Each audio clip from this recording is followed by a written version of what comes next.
So that question is going to be something that we come back after we keep reading and see if it gives us any more clues. Okay? So Great. it's this next page right here. Yeah, the next page. So do you want to There we put go. it, type it right here? Yeah, you can move it just wherever. All right. Martha, he said, there's been a change in policy this year regarding the scholarship jacket. As you know, it has always been free. He cleared his throat and continued. This year, the board decided to charge $15, which still won't cover the complete cost of the jacket. I stared at him in shock, and a small sound of dismay escaped my throat. I hadn't expected this. He still avoided looking in my eyes. Do you have any questions there? Because I kind of do.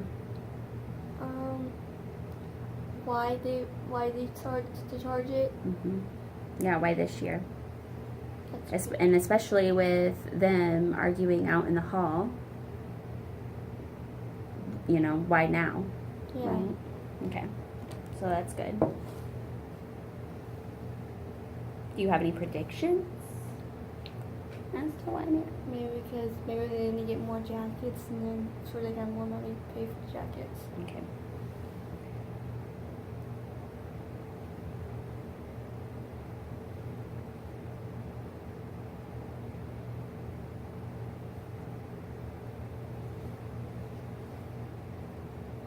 Right. You want to read the next little chapter? It's Or right here. paragraph? Right here. Okay. So if you're unable to pay the $15 for the jacket, it'll be given to the next one in line. Standing with all the dignity I could muster, I said, I will speak to my grandfather about it, sir, and let you know tomorrow. I cried on the walk home from the bus stop. The dirt road was a quarter of a mile from the highway, so by the time I got home, my eyes were red and puffy. Where's Grandpa? I asked Grandma, looking down at the floor, so she wanted to ask me why I'd been crying. She was sewing on a quilt and didn't look up. I think he's out back working in the bean field. I went up. You can keep going. Okay. Yeah. I went outside and looked out at the field. There he was. I could see him walking between the rows. His body went over the little plants, hoe in the hand. I walked slowly out to him, trying to think of how I could best ask him for the money. It was a cool breeze blowing in, and a sweet smell mesquite It's like a wood. in the air, but I didn't appreciate it. I kicked at a dirt clot. I wanted that jacket so much. It was more than just being a valedictorian and giving a little thank you speech for the jacket on graduation night. It represents 8 years of hard work and expectation. I knew I had to be honest. But Grandpa, it was my only chance. He saw me and looked up. He waited for me to speak. I cleared my throat nervously and clamps my hand behind my back so he wouldn't see them shaking. Grandpa, I have a big favor to ask you, I said in Spanish, the only language he knew. He still waited slightly. I tried again. Grandpa, this year principal said that the scholarship jacket is not going to be free. It's going to cost $15 and I have to take the money tomorrow. Otherwise, it will be given to someone else. The last words came out eager rush. Grandpa straightened up tiredly and leaned his chin on the hoe handle. He looked out over the field that was filled with tiny green bean plants. I waited desperately, hoping he'd say I could have the money. He turned to me and asked quietly, what does a scholarship jacket mean? I answered quickly, maybe there's a chance. It means you earn it by having a higher for 8 years, and that's why they are giving it to me. Okay, so let's stop there for just a second. So I'm going to mark that. So why do you think that the scholarship jacket is so important to Marta? Because she's sure is, and her sister wanted it a couple years back, and she really wants it. What do you think it represents for her? But the hard work she has done in the past 8 years. So, like with you, if you were to make a connection with that, does that make you like think of anything within yourself? I've been working hard for straight A's. So then, if that were you, how would you feel in that situation? So if you had worked so hard for 8 years, you had straight A's for 8 years, it was your turn and everyone else, it was free for them until it got to you.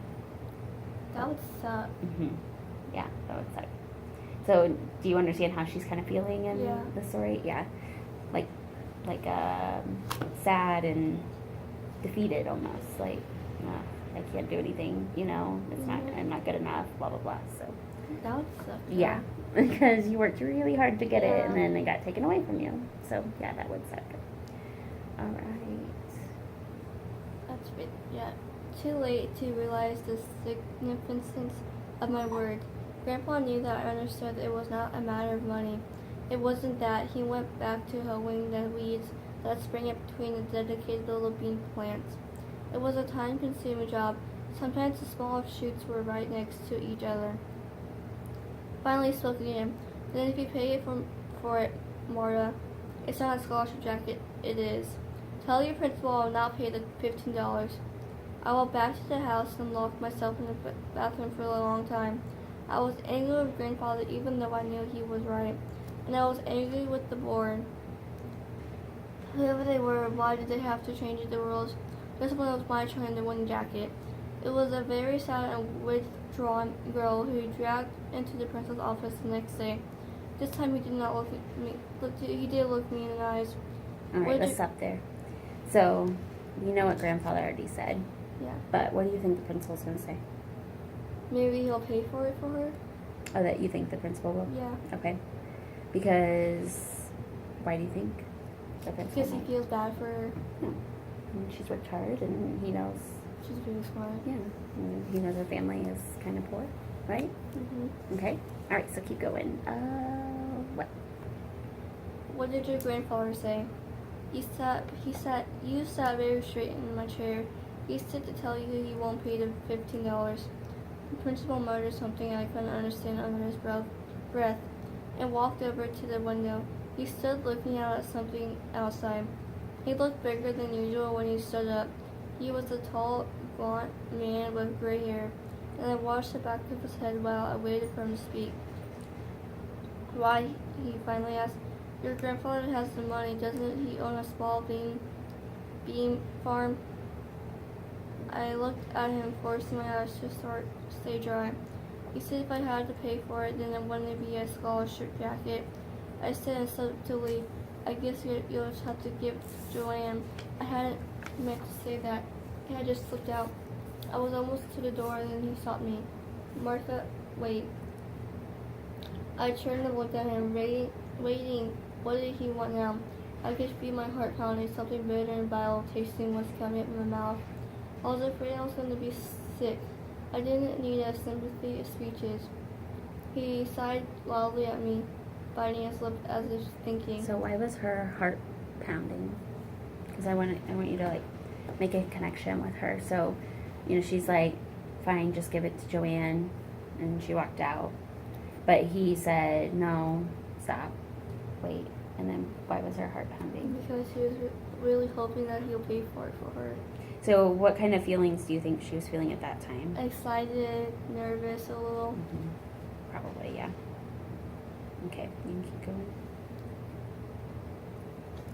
Okay, we will make an exception in your case. I'll tell the board you'll get your jacket. I could hardly believe it. I spoke in a trembling rush. Oh, thank you, sir. Suddenly I felt great.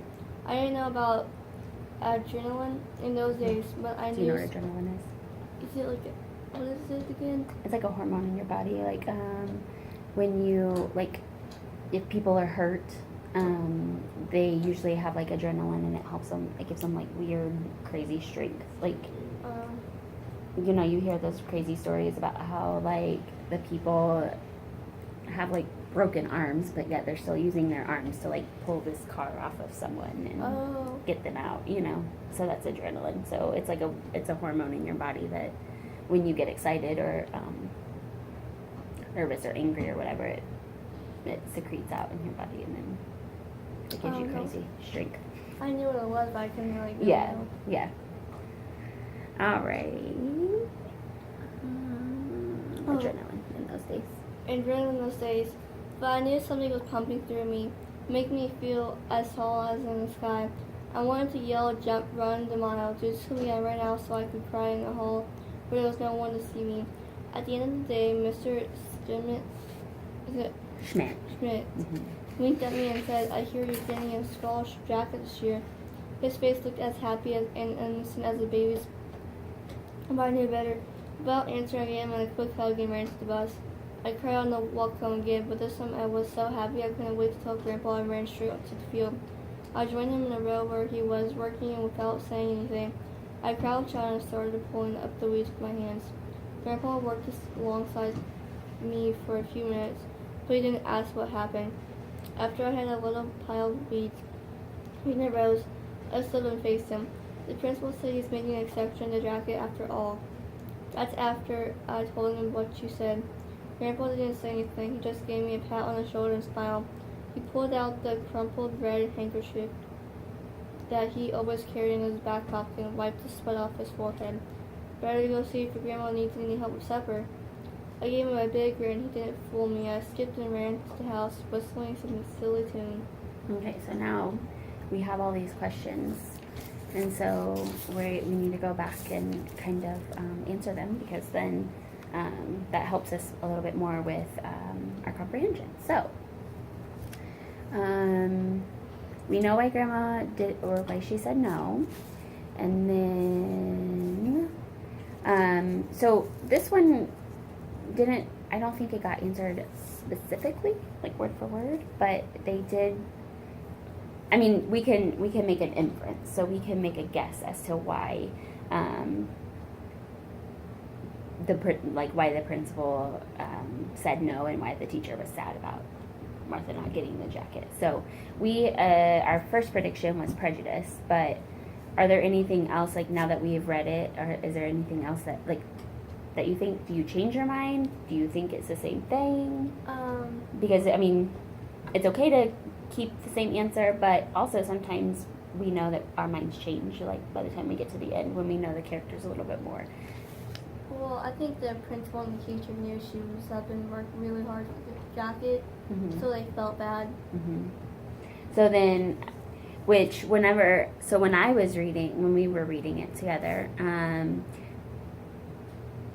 the principal still was going to say no until the little girl went in, until Martha went in and said, hey, you know, my grandpa isn't going to give it to me. And then he said, we'll make an exception in your case. I'll tell the board you'll get your jacket. So do you think that the principal still was prejudiced against her, or do you think the principal had a different thought process with? I had a different thought process. Okay, so what do you think the principal probably thought? We would, like, because she knows that she worked hard, and then it would hurt her if she never got the jacket. Yeah, and like make her have bad self-esteem and stuff like that. Yeah. So, okay, so sometimes, and that's part of it, is part of questioning, is going back and answering your questions and thinking, okay, well, you know, did my thought process change as I was reading, or did it stay the same? And it's okay if it stays the same, and it's okay if it changes too. So, I mean, I'm reading a book now where we do this as we read. I don't necessarily always write it down as I read, but, whenever I'm just reading for fun, I still, in my head, I'm like, oh, especially a juicy book, you're like, oh, this is going to happen. And then you turn the page and it doesn't happen, or something completely way off the wall happens, and so that's part of comprehending and understanding what you're reading, is kind of slowing down and taking the time to think about it a little bit deeper. So that's another reason that when we use questioning, it helps us with our comprehension. It helps us with understanding what we read. So, and I even have trouble with that too. So with textbooks, I am just like, oh, I just got to get my reading done. But then I get to the end and I'm like, okay, well, I basically just wasted all of that time because I don't know anything I read, because I wasn't engaged in the reading. I was just reading the words and moving on. So That's do you what ever I do that? Yeah. So whenever you are reading, especially to, be able to retell it to someone or to talk about it, it is good because I have to do it too. I have to remind myself, okay, when you're reading this, you have to stop every now and then and really think about what you're reading. I do that all the time, and I am an adult, so. I tend to forget what just Mhm. happened. And I even stop and put it in my own words. So like when we were, making the connection too about how, she had said like, oh, I'm a straight A student now, and my grandparents can't afford anything. We can't do we can't do sports even because I can't afford it. And so making a connection to that where what kind of stress she's under because it's hard work to keep up straight A's. And then I made a different connection. My connection was, okay, well, I know she's poor. I know how that feels, growing up being poor, things like that. So whenever you make that connection with the character, you kind of can put yourself in their own shoes, and then that even helps you a little bit more because then you can visualize yourself as being that person. You're like, oh yeah, that's like me. Let's move on. Oh man, that stinks. If I was her, Yeah. that would really stink. Like what you had said, later about the principal. So, and then they never really answered the why we pay this year, right? Yeah. Like why did they do it this year? So we can't. Now some of your questions aren't going to get answered. Some of them won't be answered. So, and then we made the prediction of what did you think the principal would say, and you said that the principal said, yeah, we're probably going to give it to you. Mm-hmm. And were you right? Yeah. Yeah. So we can go back and we can say, yeah, we were right. That the principal did jealous? feel bad. Yeah, she's jealous. She wants all the attention because she's cute. She thinks she deserves it all.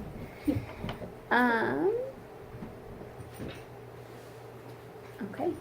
So now that we, stopped, we took the time, we've talked about it.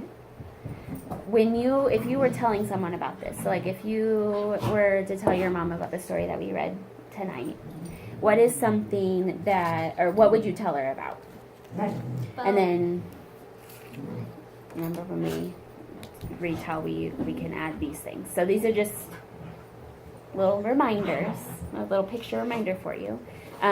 So what would you tell your mom if you were to get in the car and say, hey, we read this story called The Scholarship Jacket. It was about a girl who worked really hard for straight A's and she really wanted it, but it was $15 and they couldn't afford it because they were poor. And then she overheard the teachers arguing, and then she had to tell the principal that she couldn't afford it. Then the principal gave it to her, the scholarship jacket. Okay. So then some other things you could add in there is like her feelings too. Yeah. So that's something too that you could add as like one of these first, next, last details. You could say, the principal told her she had to pay for this jacket. She felt bad about that. Like she was really sad about that. She heard the teachers arguing that made it worse. She asked her grandpa for the money, and her grandpa said no, and then that made her feel bad. Yeah, and angry. And then she went and told the principal, and that made her feel even more sad and angry. Yeah. And then when the principal gave it to her, you could follow that up with, well, the principal gave it to her, and she felt happy. Yeah. And like a little nervous too. Yeah, because it is a big deal.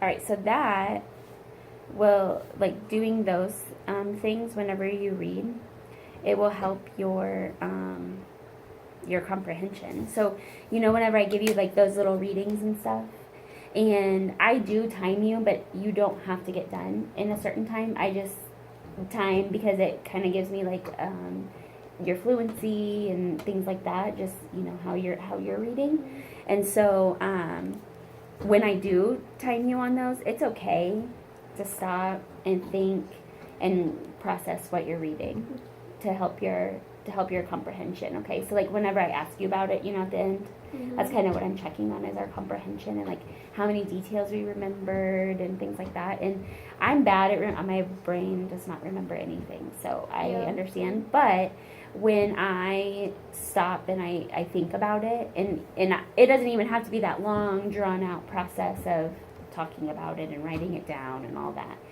When you stop and you think about it, and you make that connection, even if it's a short little connection, for example, when we read that second paragraph where it said,